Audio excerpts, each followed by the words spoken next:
Do you suck at instruments? For Alice, Pokemoto, some numbers, 3 ace.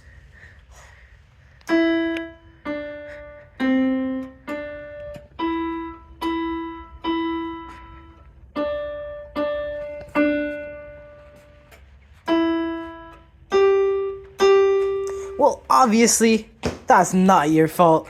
It's just the instrument isn't that great. On the other hand, you could play a masterpiece such as this.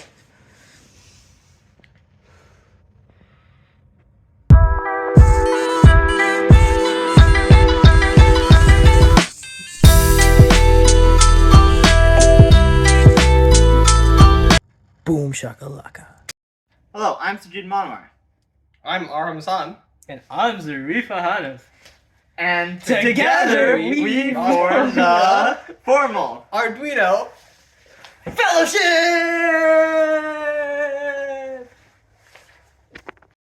We are from Assumption College School in Brantford, Ontario, Canada.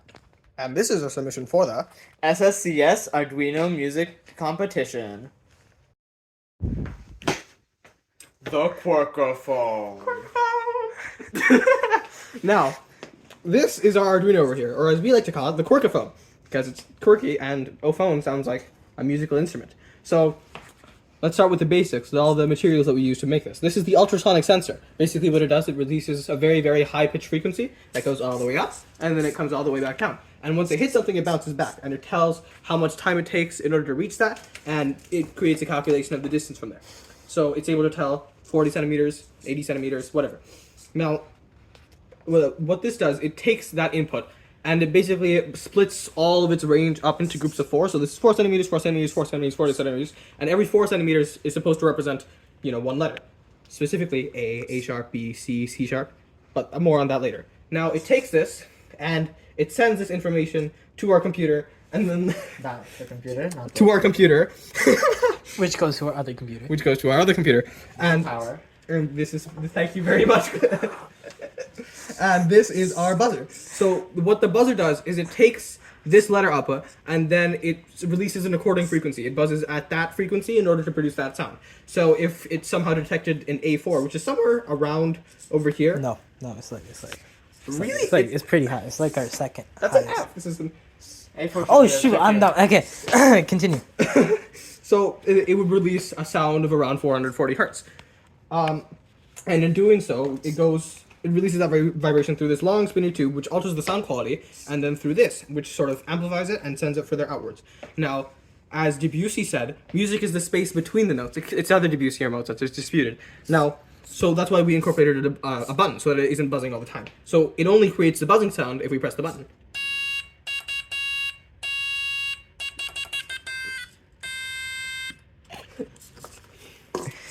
Now, that by itself is pretty cool, but we decided to add something else to it. Now, this over here is our usage of the servo motor. Now, the servo motor, it also takes the information of the distance that we have, and it basically takes each note and it divides the 180 degrees of freedom that it has into 12 different sections, going from A sharp, B, C, all the way to G sharp or an A flat. Now, because it only has 180 degrees and we only have the 12 notes here, our actual ultrasonic sensor can detect a 24 note range or 2 octaves. So once it reaches the G sharp, it just goes all the way back to the A. So for over here, and then it just jumps all the way back. Now that wasn't exactly the most accurate, but it does work, trust me. Now, we encountered some issues with this because the servo has to be powered on a separate power supply, but we'll get to that later. And that, my friend, is the Quirkiphone. Quirkiphone. Für Elise by Ludwig van Beethoven.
Okay, so going back a little bit, we are about to detail what one of our biggest struggles with it was. It was mainly with the servo motor.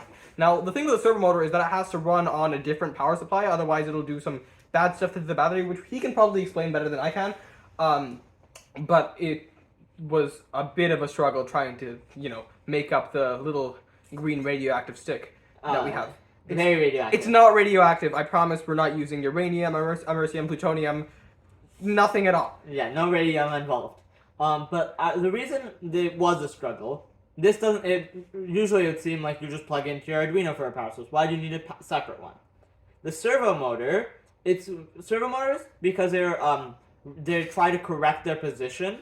They release small spikes in voltage that will cause any device with a current limiter or a voltage regulator to trip.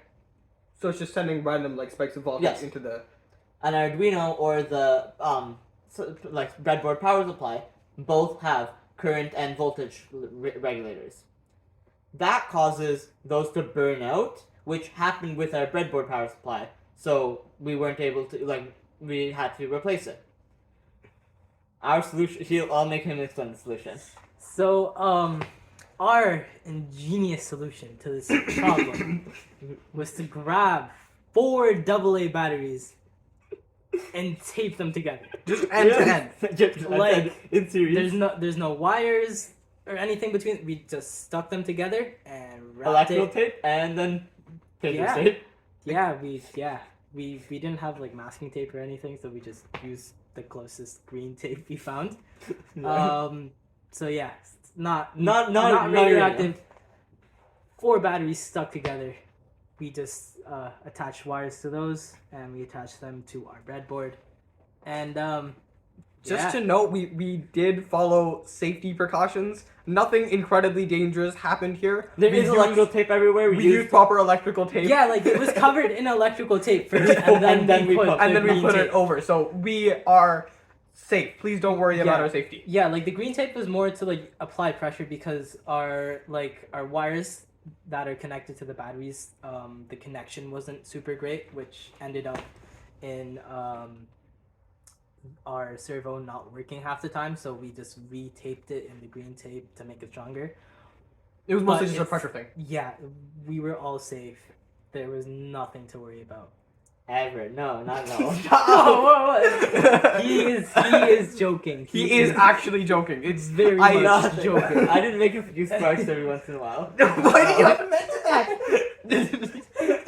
He did not make Can we cut any all that? sparks for any. Can we? Okay, we're cutting out the sparks. For That all was legal completely reasons, unnecessary. He did not create any sparks. I Any know. sparks. Okay, we just have to cut that at last. That's also minute. too long. Yeah. It's also Okay. too long.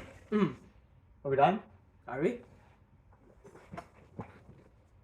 Yeah, so this is the 4 AA batteries stuck together and surrounded in tape, and as you can see, we have wires on the 2 ends that connects to the breadboard, which allows magic. It's not radioactive. But it's not magic either.